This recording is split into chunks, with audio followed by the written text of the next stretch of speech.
Supreme court ने, हम इंतजार कर रहे थे सुप्रीम कोर्ट का फैसला ताकि मैं अनाउंस करूं कि जब हम फिर निकलने लगे, लेकिन मुझे अब सुप्रीम कोर्ट के फैसला एक ऐसा आया है कि मेरे वकीलों ने आज मुझे बताया कि थोड़ी आपको इंतजार करनी पड़ेगी, क्योंकि उस फैसले में कई ऐसी चीजें हैं जो अभी उसकी वजाहत होने वाली है।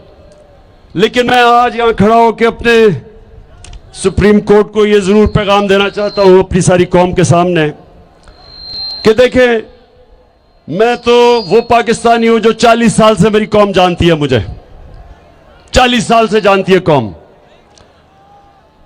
मैंने आज तक ना कभी इस मुल्क का कानून तोड़ा है, ना मैंने कभी अपने लोगों को कहा कि इस मुल्क का कानून तोड़ो।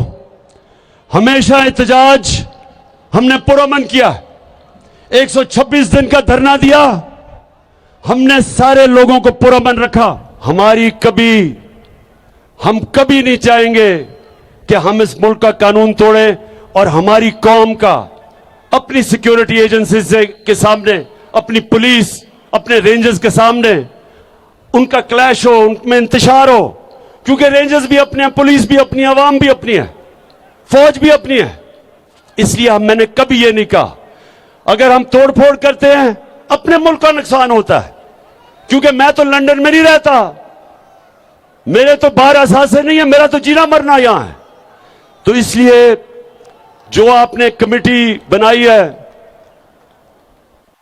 मैं अपने जजेस से यहां अपील करता हूं कि उस कमेटी के अंदर, वो सारी सरकारी कमेटी है, उसके अंदर मेहरबानी करें, बड़े एहतराम से मैं कहता हूं कि कोई सिविल सोसाइटी से लोगों को डालें ताकि आपको दूसरी तरफ से पता तो चले इन्होंने किया क्या हमारे साथ। अगर आप सारे सरकारी कमेटी बना देंगे तो वो तो आप बेहतर हैं, सुप्रीम कोर्ट तो बेहतर जानता है कि जब तक दोनों तरफ से राय ना मिले तो फैसला नहीं जज करता।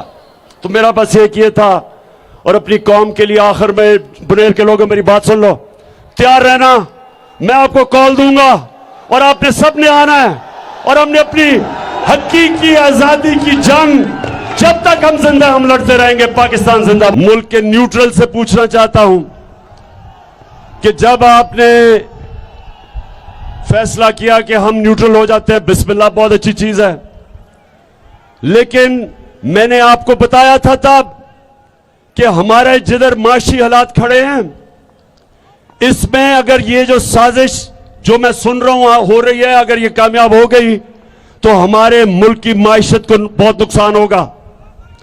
मैंने शौकत तरीन हमारे फाइनेंस मिनिस्टर को भी कहा कि उनको आगाह करो कि ठीक है न्यूट्रल बड़ी अच्छी चीज है, लेकिन मुल्क की सालमियत भी बड़ी जरूरी है। मुल्क अगर मजबूत होगा तो हम अपना दिफा कर सकते हैं। अगर मुल्क की माइशत अगर वो गिरना शुरू हो जाए तो मैं बार बार सोवियत यूनियन की मिसाल देता हूं। दुनिया की दो सबसे ताकतवर मुल्क थे, अमेरिका और सोवियत यूनियन। दुनिया की दो सबसे ताकतवर फौजें थी, अमेरिका की और सोवियत यूनियन की। लेकिन जब सोवियत यूनियन की माइशत जब वो नीचे गई तो मुल्क टूट गया, सोवियत यूनियन टूट गई। तो मैं आज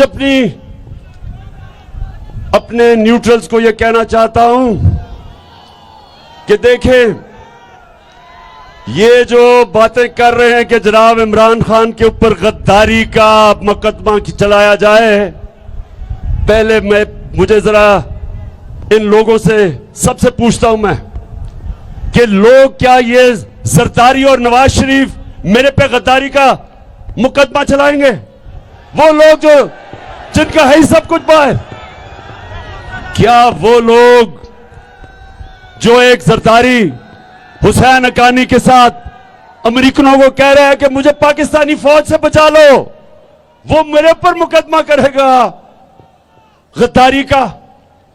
और क्या वो नवाज शरीफ जो इस मुल्क में सजाए याफ्ता, जो पकड़ा गया पनामा के अंदर, जो इसने बेटी के नाम पे 4 अरबों रुपए की प्रॉपर्टीज लंदन में ली थी, सजाए याफ्ता, मफरूर, झूठ बोल के बाहर भागा हुआ, क्या वो मुझे फैसला करेगा कि मैं गद्दार हूं? मैं आज सारे अपने पाकिस्तानियों से कहना चाहता हूं कि देखें, ये जो साजिश है ये इमरान खान के खिलाफ सिर्फ इसलिए है कि इमरान खान अगर हटता है रास्ते से तो रास्ता साफ हो जाता है इस तरह के लोगों की जो इस मुल्क का पैसा लूट के बाहर लेके जाए। ये वो लोग हैं जो 30 साल से हुकूमत कर रहे हैं। पाकिस्तान में 2 खानदानों ने 30 साल हुकूमत की है, शरीफ और जरदारी खानदान ने, और मुल्क को मकरूज इमरान खान ने किया।